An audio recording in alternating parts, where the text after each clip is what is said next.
Hello, officers, and welcome to Happy Learners. Today we are at part 4 of our kayak club series, and आज हम लोग discuss करने वाले हैं infection control को लेके.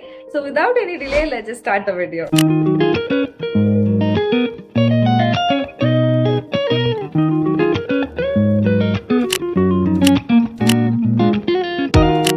ओके गाइस, तो अभी आपके सामने स्क्रीन में दिख रहा है point number D, that is infection control. Okay, तो इस टॉपिक के ऊपर हम आज डिस्कस करेंगे. तो सबसे पहला पॉइंट देख लेते हैं D1, that is hand hygiene. तो हैंड हाइजीन में दो चीज़ें देखने को मिलेगी. They will be looking after two things. First, they'll be looking after one availability of sink and running water at the point of use. इसमें वो लोग सबसे पहले तो देखेंगे वॉश बेसिन आपका कैसा है. साथ में they will be checking कि फंक्शनल टैप है कि नहीं, जो पानी का टैप है वो चल रहा है कि नहीं. साथ में आपके पास सोप या फिर कोई लिक्विड डिसइंफेक्टेंट है कि नहीं at that point of use. Okay, and running water की फैसिलिटी है कि नहीं. ठीक है, तो ये कुछ चीज़ें देखी जाएंगी. नेक्स्ट जो चीज़ है वो ये है कि staff adheres to hand washing protocols. इसमें स्टाफ इंटरव्यू में पूछा जाएगा आपको कि आप प्रॉपरली हैंड वॉशिंग हैबिट्स को फॉलो करते हैं कि नहीं करते हैं. ठीक है, साथ में आपको डिस्प्ले करने के लिए भी दिखाया जा सकता है कि हैंड वॉशिंग जो स्टेप्स हैं, 6 स्टेप्स हैं, उसको आप डेमोस्ट्रेट करके बताइए. साथ ही साथ दे will be asking you questions on 5 moments of hand hygiene. मैं अपने इस वीडियो में ऐड कर रही हूँ ये पिक्चर ताकि आप इसका स्क्रीनशॉट रख सकें. And you have to train all your staff regarding these 2 questions. ठीक है, इसके बाद आते हैं D2 पे. D2 पे यहाँ पे they be talking about personal protective equipment. तो हेल्थ एंड वेलनेस सेंटर के लेवल पे हमारे पास क्या क्या है. We have mask, gloves and apron. ठीक है, तो सबसे पहले पॉइंट में दे विल बी आस्किंग कि use of gloves during procedures and examination. तो ये आपको ऑब्जर्व भी किया जाएगा और आपसे पूछा भी जाएगा. ठीक है, check if the staff uses gloves during examination and procedures. तो ये आपको बताना है. ओके, तो ये ऑब्वियसली येस होना है इसका आंसर. ठीक है, then what are the other equipments और personal protective equipments that we use in a health and wellness centre, that is mask, gloves and apron. तो इसमें भी स्टाफ इंटरव्यू होगा. ऑब्जर्व किया जाएगा कि सब लोग जो है during your day to day work do you use mask, do you use gloves and aprons. ठीक है, इसके बाद आते हैं पॉइंट नंबर 3 पे. Point number 3 talks about personal protective practices. तो इसमें हम अपने डे टू डे लाइफ में या फिर ड्यूरिंग आवर केयर हम कैसे प्रैक्टिसेस यूज कर रहे हैं that will protect not only us but also the patients. उसमें सबसे पहला पॉइंट ये है कि the staff is aware of the use of gloves when to use occasion and it's time. तो ये जो है 2 पॉइंट्स के ऊपर बेस किया गया है. इसमें आपको ऑब्जर्व भी किया जाएगा एंड स्टाफ इंटरव्यू भी आपका लिया जाएगा. सबसे पहला क्वेश्चन है, आपको ये पता होना है not only you but all the members of the HWC should know कि ग्लव्स जो है कब पहनना चाहिए, कब नहीं पहनना चाहिए. देयर आर सर्टेन प्रोसीजर्स जहाँ पे ग्लव पहनना बहुत नेसेसरी है, जैसे कि कॉपर्टी इंसर्शन या फिर डिलीवरी. ठीक है, वही देयर आर अदर एरियाज जहाँ पे ग्लव्स पहनने की जरूरत नहीं पड़ती है, जैसे you are calculating the BP of a patient. ठीक है, आप चेक कर रहे हो बीपी, तो वैसे केसेस में नहीं चाहिए होता. सो यू शुड नो कि कौन से प्रोसीजर्स में ग्लव्स चाहिए, कौन से में नहीं चाहिए. ठीक है, साथ ही साथ ये और एक डिफरेंस है जो आपको पता होना चाहिए, दैट इज कि स्टेराइल ग्लव्स कौन सा है और अनस्टेराइल ग्लव्स कौन सा या फिर क्लीन ग्लव्स कौन सा है, एंड कौन से प्रोसीजर्स में स्टेराइल ग्लव्स यूज होता है, साथ ही साथ कौन से प्रोसीजर्स में क्लीन ग्लव्स यूज होता है. तो ये भी क्वेश्चन आपको पता होना चाहिए. ओके, इसके बाद आता है नंबर 2 पॉइंट. तो इसमें क्या है, बोला गया है कि नो री use of disposable personal protective equipments. तो ये थोड़ा बहुत लेट्स से डिप्लोमेटिक आंसर होगा मेरा. यहाँ पे बहुत सारे एरियाज ऐसे होते हैं जहाँ पे प्रॉपर सप्लाई नहीं मिलती है. ओके,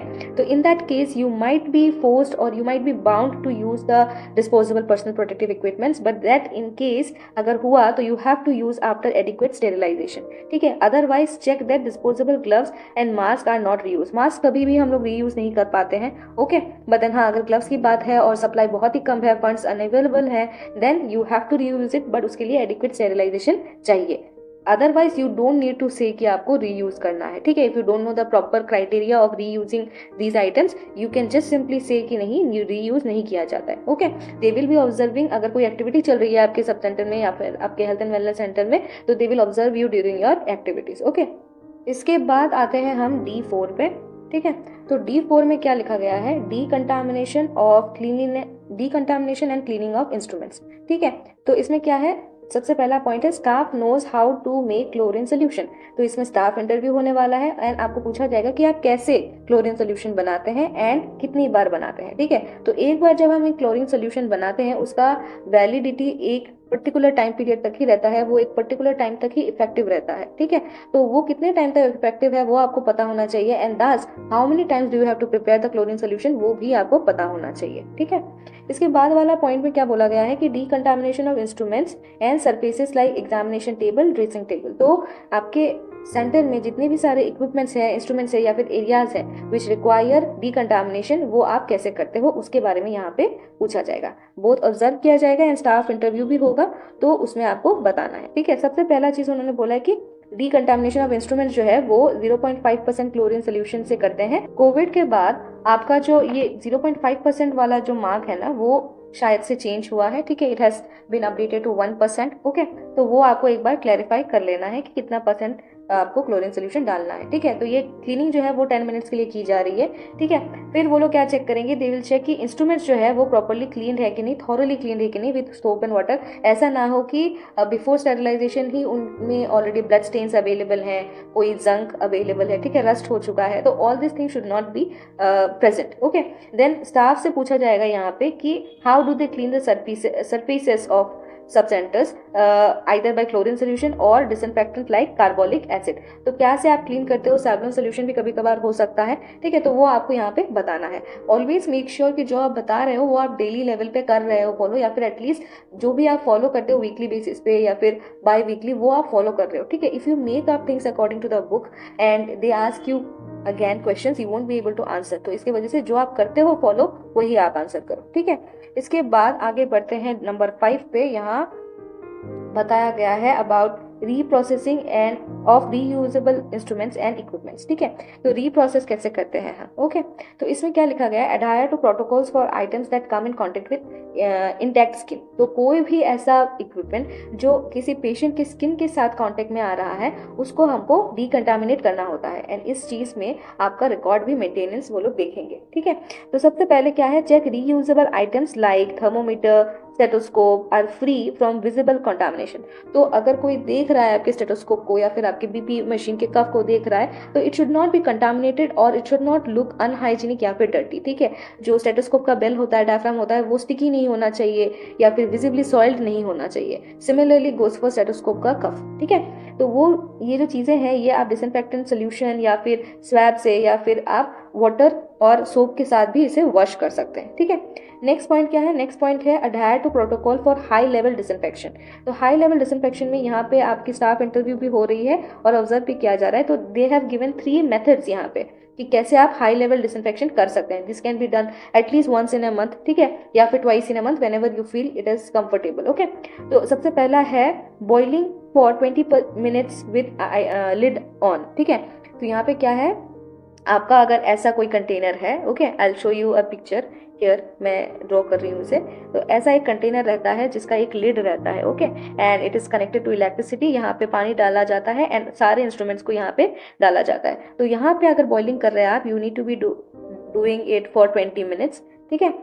इसके बाद है next method that is soaking, okay, soaking in 2% glutaraldehyde, that also can be done, या फिर क्लोरीन सोल्यूशन में डिप करना, and all of this for 20 minutes, ठीक है। तो ये 2 चीजें, ये 3 तरीके के स्टेप्स हैं जो आप फॉलो कर सकते हैं, ठीक है। इसके बाद हम लोग देखते हैं नंबर 6 पे।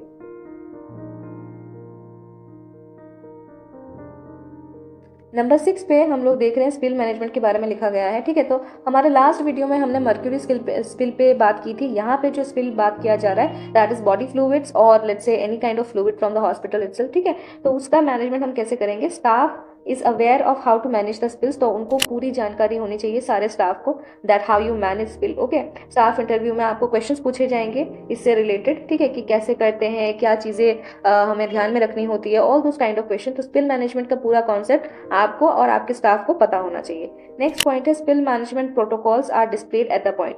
तो not only you should know कि कैसे मेंटेन करते हैं, you should have a proper IC material describing it at your health and wellness centre, ठीक है। तो वो आप चेक करेंगे डिस्प्ले पे, and if it is available you will be getting the full points here. अभी तक अगर आपको मेरा वीडियो अच्छा लगा, hit that like button and also share it with your fellow officers ताकि उनको भी इस वीडियो से काफी सारा फायदा हो। तो चलिए वीडियो को आगे बढ़ाते हैं।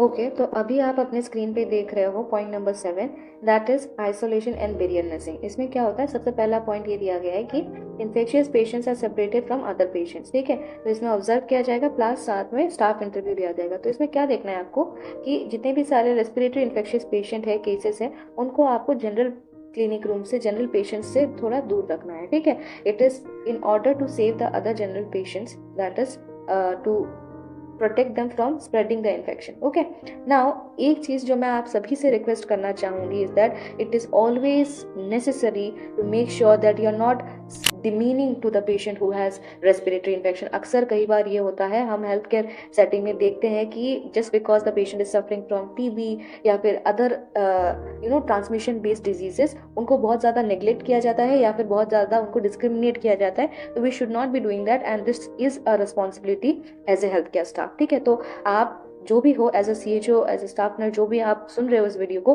Please make sure that you are not demeaning to the patient, okay, in any possible way. ठीक है, इसके बाद हम लोग देख रहे हैं number 2 point, staff is aware about standard precautions. तो जो स्टाफ है जो अवेलेबल है हेल्थ एंड वेलनेस सेंटर में, उन सभी को स्टैंडर्ड प्रिकॉशंस के बारे में पता है, कैसे हम चीज़ों को स्प्रेड होने से बचा सकते हैं। All those things should be known to the staff. ठीक है, तो ये चीज़ हम लोग यहाँ पे देखेंगे। इसके बाद है पॉइंट नंबर 8 जिसमें है इन्फेक्शन कंट्रोल प्रोग्राम। ठीक है, तो सबसे पहला पॉइंट क्या है, monitoring of infection control practices. तो इसमें आपका रिकॉर्ड भी होना चाहिए, स्टाफ इंटरव्यू भी होना चाहिए। एंड सबसे पहली चीज़ तो वो लोग देखने वाले हैं कि CHO जो है या फिर मिड लेवल हेल्थ प्रोवाइडर जो है वो कैसे मॉनिटर कर रही है चीज़ों को। एंड एक और चीज़ जो आपका देखा जाएगा इज दैट कि आपके हेल्थ एंड वेलनेस सेंटर पे VHSNC कमेटी की जो मीटिंग होती है वो एटलीस्ट महीने में एक बार कंडक्ट कराई जाती है। ठीक है, तो this is something that they will check and इसके ऊपर ही बेस करके आपका रिकॉर्ड चेकिंग होने वाला है। ठीक है, नंबर 2 पॉइंट पे क्या है कि immunisation and medical checkup of service providers. तो ये बेसिकली क्या है, इसमें आपके जितने भी सारे स्टाफ मेंबर्स हैं उनका प्रॉपर इम्यूनाइजेशन हुआ है कि नहीं against all the infectious condition, disease condition that we can get. ठीक है, जैसे कि hepatitis B, AIDS, hepatitis C, तो इसके अगेंस्ट में आपको इम्यूनाइज्ड रहना पड़ेगा एटलीस्ट, एंड 1 ईयर का पोस्ट मेडिकल चेकअप होना है after immunisation. You should also have a register जिसमें आपने अगर किसी की नीडल प्रिक इंजरी हुई है वो आप रिकॉर्ड कर रहे हो। ठीक है, किसी ने इम्यूनाइजेशन लिया है आफ्टर नीडल प्रिक इंजरी, वो भी आप रिकॉर्ड करके रख रहे हो। All this should be there in your record. And साथ में आपसे पूछा भी जाएगा कि कैसे चीज़ें हो रही हैं, कैसे कैसे आपने स्टेप्स को फॉलो किया। ठीक है, next up we have surveillance activity. तो सर्विलेंस एक्टिविटी में क्या क्या चीज़ें हैं वो देख लेते हैं। सबसे पहला पॉइंट है surveillance activity at the centre. तो ये बेसिकली इसमें एंटायर IDSP आ रहा है। ठीक है, IDSP में आपको 19 कंडीशंस मिलते हैं। ओके, 19 कंडीशंस के ऊपर सर्विलेंस हो रहा होता है। तो वो सारी जो सर्विलेंस है वो हो रही है कि नहीं प्रॉपरली, वो आपका पूछा जाएगा। ठीक है, तो यहाँ पे पूरा दिया गया भी है। ओके, तो वो आपको देखना है सबसे पहले। एंड देन नंबर 2 पे है facility reports all the notifiable disease and events. तो इसमें क्या है, इसमें भी आपका रिकॉर्ड चेक किया जाएगा। इसमें 2 तरीके के रिकॉर्ड्स हैं। सबसे पहले हमारा IDSP का ऐप है, फिर then we have also got registers. ठीक है, तो वो सारी चीज़ें चेक करी जाएंगी कि आप प्रॉपरली रिकॉर्ड करते हैं कि नहीं। आपका जो रिपोर्टिंग है वो ऐप से चेक किया जाएगा। तो make sure that you record all the cases in IDSP। ठीक है, इसके बाद हम लोग देख लेते हैं number 10 point that is environmental control.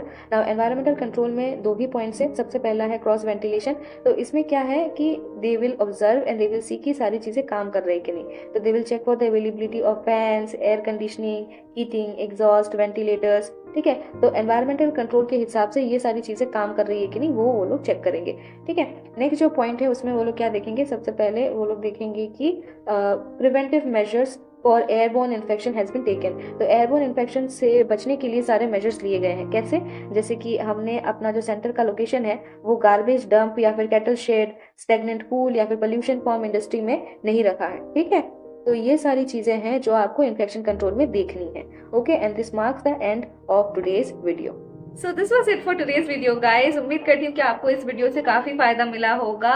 Next week I will be uploading the last video of the Kayakalp series, so make sure that you watch all of these videos and put down all your questions ताकि मैं last में एक Q&A video बना पाऊँ related to the कायाकल्प series, answering all your questions that you have asked. So yeah, मिलती हूँ अगले वीडियो में। Till then, bye bye and happy learning.